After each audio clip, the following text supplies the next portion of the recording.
Good morning, Rat-Men. I'm your host, Che, and I don't have COVID, unlike certain other hosts who won't stop worshipping Nurgle for 5 minutes. Today's episode is brought to you by rats. So, remember in the last episode, I said that the Path of the Beast is all lore and we don't know much about it for certain?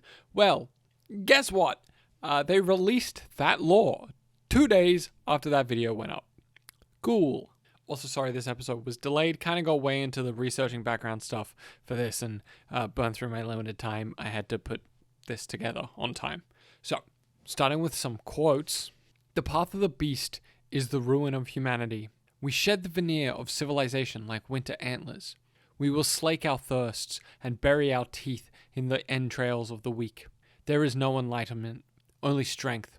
There is no hope, only hunger. Psalm 17 of the Revelations of the Beast. And the Beast has always been there. Kingdoms rise and topple, but the Beast remains. It was there before man came to the wild places, and it was said that it will be there long after they are gone. In the ages when men prostrated themselves before graven images, they trembled before the Beast. From the goat-headed Fomorians of Era and werewolves of Livonia to the Rakshasa of India, the darkest tales of mankind tell of half-beasts with an unnatural craving for human flesh. But time ebbed and flowed, and the servants of the Beast retreated before the march of civilization. So just a quick, what the fuck are those things? Fomorians are from Irish mythology. They're evil spirits that live underwater and underground and fought Ireland's first settlers. Interestingly, doing some cursory research, they have a genealogy that lists them as being related to Noah through Ham. For those that know, you know. Those that don't, Ham was cursed by Noah in some way, for some reason. Literally taken, he just saw Noah naked and then got cursed. There are attempts to give alternative reasons because that's dumb. I, for one, think that sometimes things are just dumb. It's a stupid reason. Anyway, a lot of people eventually decided that curse was black skin and used it to justify slavery of Africans. Mormons argued this is why black people existed, and first refuted this idea a long time ago in 2013. Cool. The Rakshasa are evil spirits from Hinduism, Buddhism, Jainism. Shout out to the Jain. Everyone forgets they exist. To be fair, in a country of 1.4, almost certainly undercounted billion, they have a population of 4.5 million, roughly. So, tracks. And also, Rakshasa exist in folk Islam. Love folk Islam. A thing a lot of people don't know exist. Now, the werewolves of Livonia refer to one guy specifically from the end of the 1600s who declared himself a werewolf and got tried for heresy and banished. That's also like a real world thing, not like a Trench Crusade thing. That's just a real guy did that. Don't know why. Anyway, historical, mythological, whatever context aside, as the world advanced and people followed prophets and eternal salvation, as laws and holy scripture was written, the path of the beast remained hidden in the wilds. But its memory was still kept alive in the old ways and warned of in Revelation with the return of the beast from land and sea, which is interesting, because the beast in Revelation is 3 different things. The dragon is Satan, the beast of the land is ? Theorized to be the Antichrist, and the beast of the sea is a false prophet, who gives power to the beast of the land. Here's a quote. Long did the memory of the dark cult lie dormant at the edges of nightmares, slumbering in sleepless sleep, kept alive only in eroded idols brought from beyond the stars that dimmed eons ago. Well, firstly, that's fucking cool. So when the Hellgate was opened in 1099, the beast awoke, or, as I wrote, the beat awoke. And he was none too happy about all the followers of Yahweh now had a bunch of loser laws and morality. But now that hell opened up, balance of power was now in favor of the beast, which I think means the Force will manipulate the midichlorians and someone so they give birth to the chosen one to restore balance. Not 100% sure on if that's where Trench Crusade is going, but just keep an eye out. Just in case that is. And because he walks with God, they could call him Skywalker. But what little followers of the beast remain emerged from their hiding places to enact a plan, a simple plan. Go out and replenish their numbers by using the followers of God. In other words, proselytize. Turns out, pretty easy. People tend not to feel great with the constant presence of hell eyeing them down, just permanent anxiety, grief of dead ones, PTSD-ridden veterans, alcohol and opiates, which probably don't come from Tasmania in this world, probably. They don't really work too great for, long-term care. And the poverty and hunger from being so heavily taxed means a lot of people not feeling too hot. Kinda don't even want to be around anymore.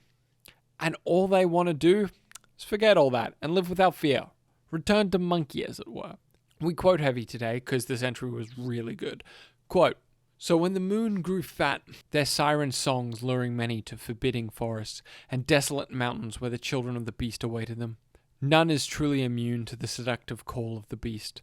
There is always a seed of doubt in even the most stalwart mind. And when the men and women came as sleepwalkers to the idols of their beast, they found themselves surrounded by feral, gleaming eyes in the dark, and sibilant whispers offering them a choice. Unlike Beelzebub's black grail, which takes its victims by force, or the yoke of slavery of the court, the beast wants mortals to willingly renounce their claim of being the image of God, and turn their backs on the promise of salvation. These willing participants are known as supplicants, and there's no turning back once you start. Quote, this then is the path of the beast, the unraveling of cohesion of their bodies, and loss of divine inheritance.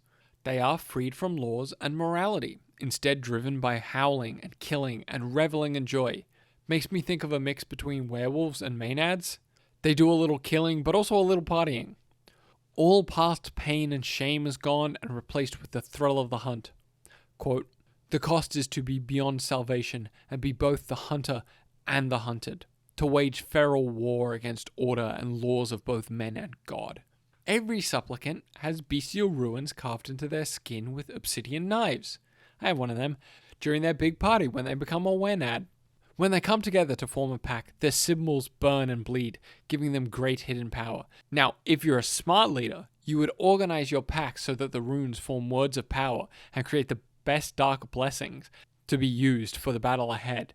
But if you're a fun leader, you would run like 30 of the same guy, because it's fun. Just 30 guys, and all you got is a foos.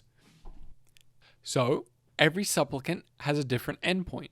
Most end up half man, half beast, all fun, because their will is too weak to take them to full beasthood. Quote, they are half-breeds, with beasts' heads and claws emerging from their flesh, which they shed as a wolf sheds its coat. I'm imagining the Van Helsing movie that nobody watched, but I watched the shit out of as a kid. They have fun little massive parasites that fill them with the magic transformation blood of the beast. They then form massive packs that will use human weapons or ripping them apart with their hands to kill anyone who tries to maintain order. Imagine getting shot by a werewolf. Others, read, not losers, are able to advance even further on the path of the beasts through, quote, acts of feral frenzy, which is vague. I feel like it means they killed a lot of people in a single fight, but it also could be, this guy threw a massive party. This is Corey, threw the biggest party.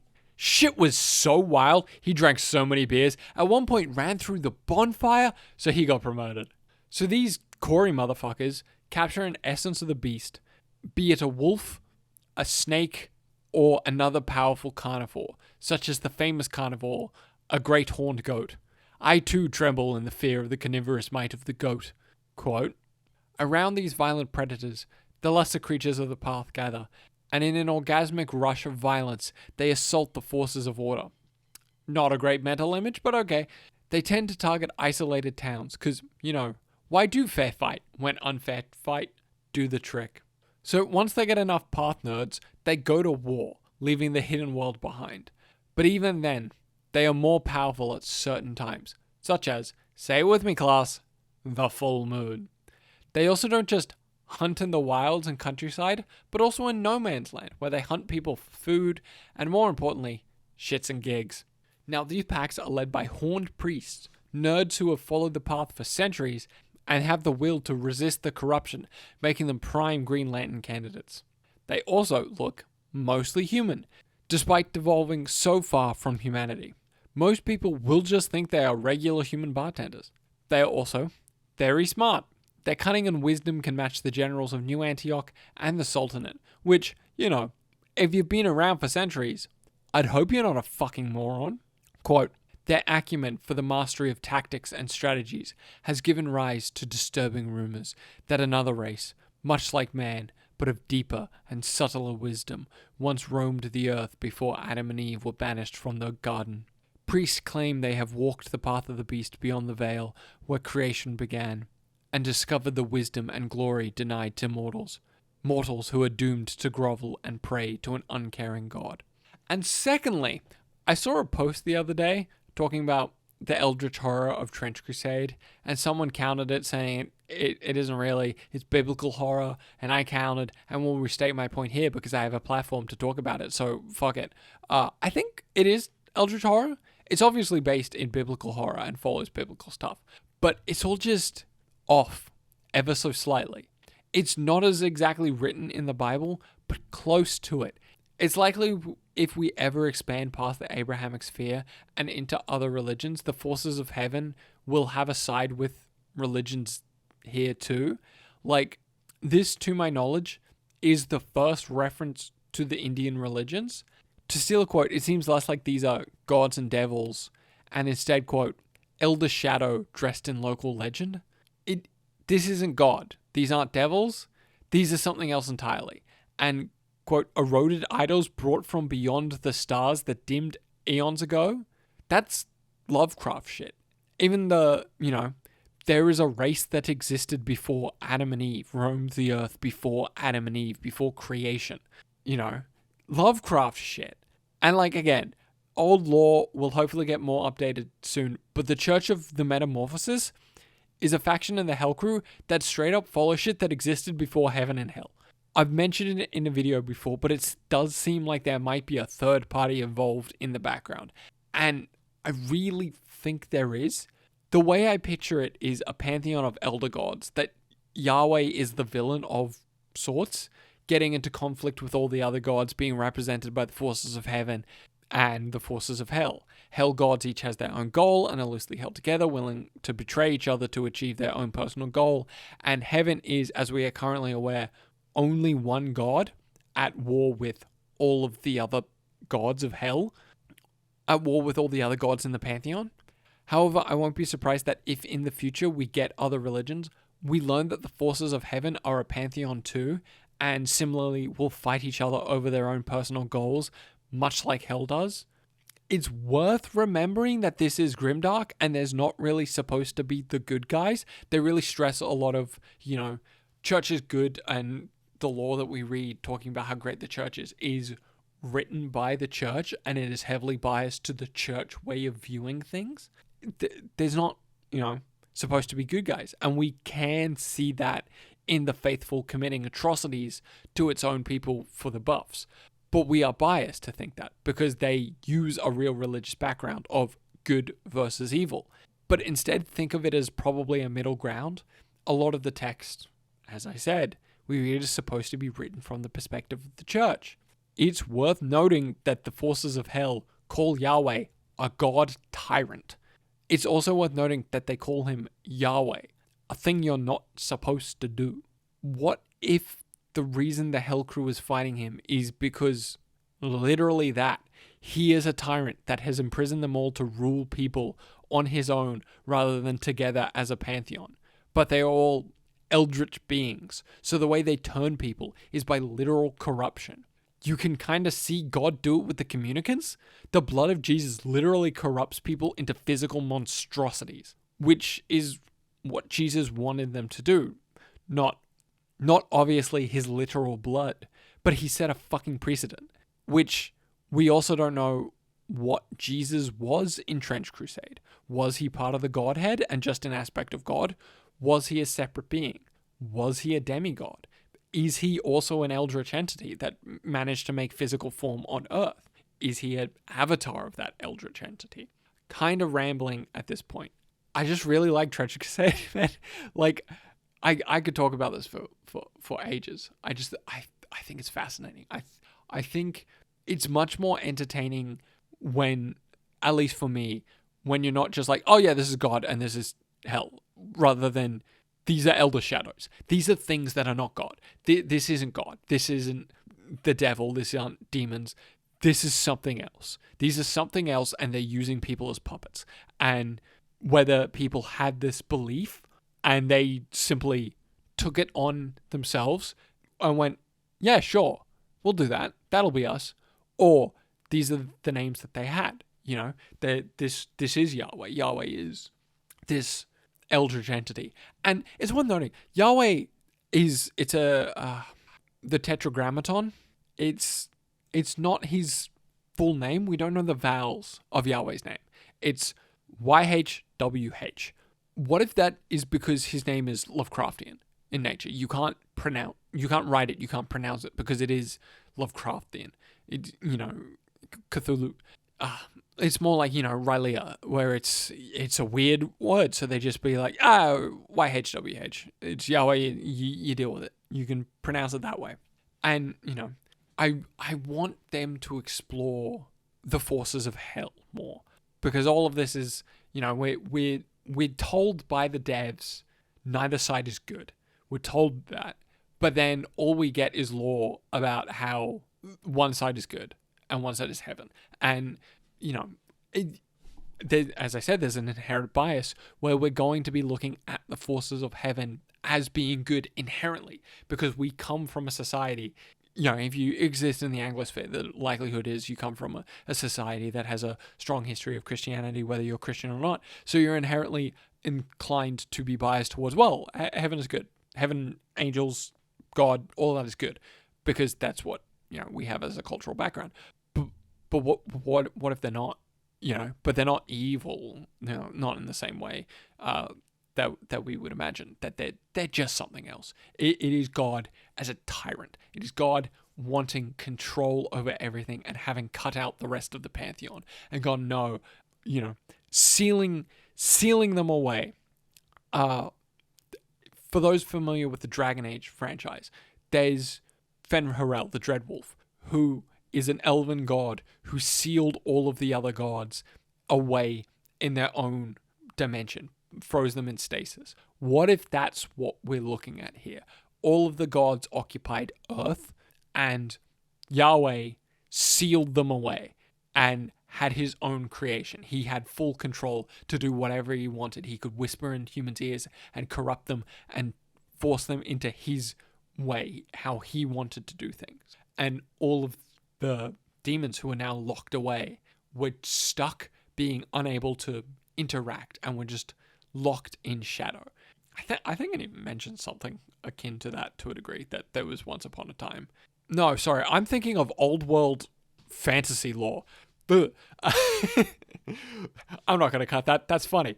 But, that these demons can only interact through word. They can whisper. They can whisper in the shadows.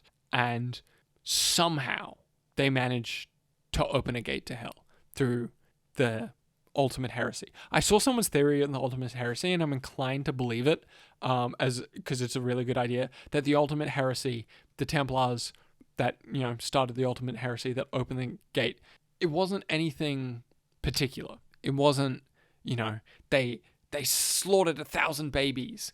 It's not something so atrocious. It's they were presented with definitive proof of God's existence. God's existence is faith. You have faith in the existence of God. They were presented with a definitive proof. Here is God. This is an afterlife. This is real. Every moment of this is real. Every part of this is real. You die, you go to heaven. That's it. Now, reject that. Here is divinity. Here is definitive proof of divinity. This isn't a rejection of a theory. This isn't a rejection of faith. This is a rejection of proof. You are being proven without a shadow of a doubt that God exists, and you reject it. You turn your back on it and say, no, here's a tyrant. I want freedom. I want freedom from Yahweh. I want freedom from his restrictions. I want freedom from what he wants for us.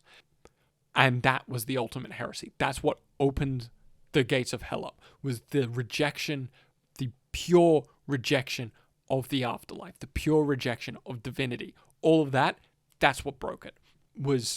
And I think that is really interesting. I think that is a really interesting way of going about it. that is my own, personal belief, quote unquote, until it's officially contradicted by, the writers of what actually was the ultimate heresy.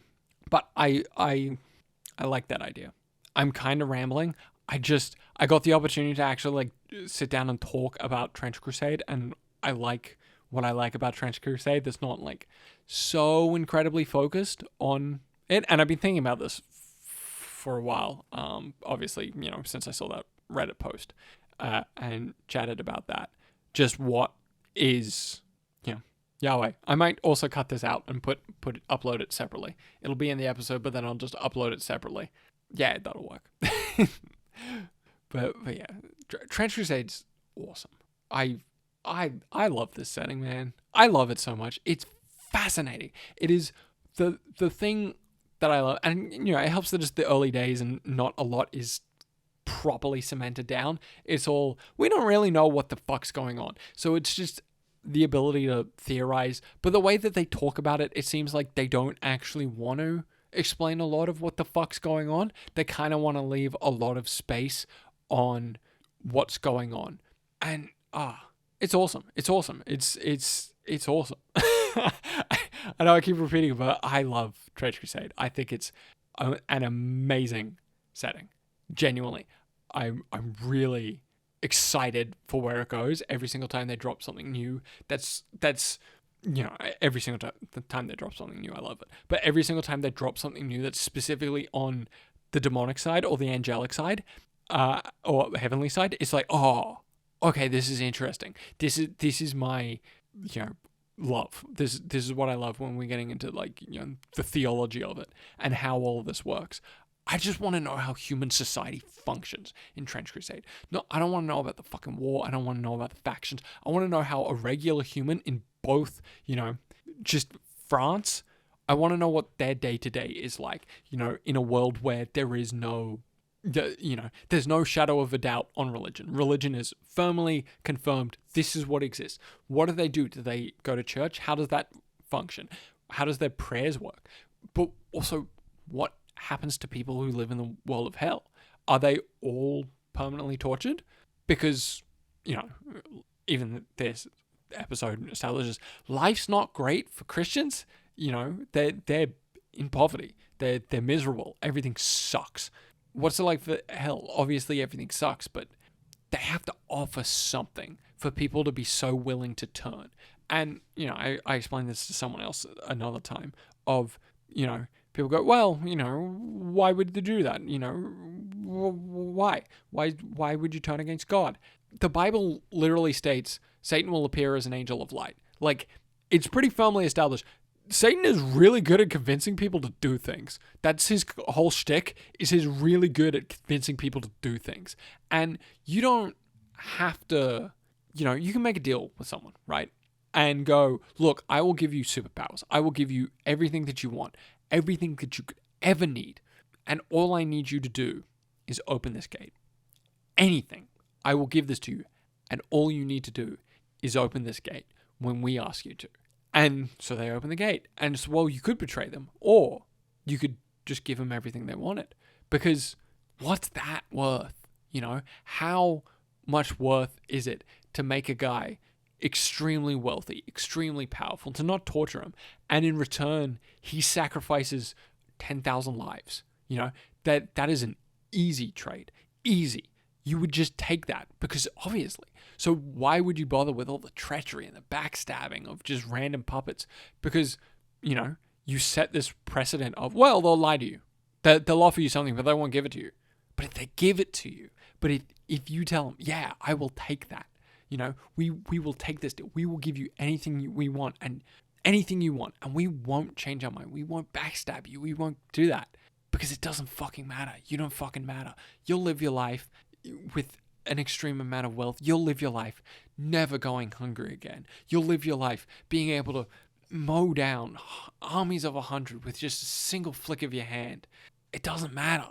Because we got what we needed. There's a reason people turn to hell in this world. And I want to know more about the why. I think there's so much potential. And so far, I have not been let down once. It's why, I'm still covering this. Trench Crusade still does well and people still watch the videos. So it's not exactly, oh yeah, I'm only chasing it to try and get views, which, I looked into it, went, oh, this is interesting. I might do a couple. We got views, and I'm like, okay, I'll keep doing it. But then during that, I'm just like, oh no, I love this setting, man. I'm just gonna keep covering this. I'm gonna keep looking into this because this is fucking awesome, and I just love learning about it. I've been rambling for so long about Trench Crusade. Jesus Christ, yeah. Anyway, all of that, everything I just said, right? It's just a theory, right? It's just a theory. Okay. Anyway, you can see why this video was delayed. I sat down to write a comedic summary of what the new update was with my usual fun flair, and then I wrote this instead. Just fucking gushing about Trench Crusade because it's awesome. Anyway, time to finish the video. We will skip next week, give Corgi some time to get better, and for me to write the next episode as best I can, and we will release the next episode, which will most likely be part 2 of the Gene Stealer cults. Finally, that was supposed to be released 2 weeks ago, but COVID. But there will also be a bit of a chat at the end talking about stuff, because that will be our 1 year anniversary. We've crossed 1 year on the first recording. That was on the 15th of July. The 15th of June. That was on the 15th of June. So we've officially been doing this for over a year, but the 2nd of July is when the first episode actually released, but we'll be talking about that a little bit in 2 weeks. Thank you all for your support. See you then.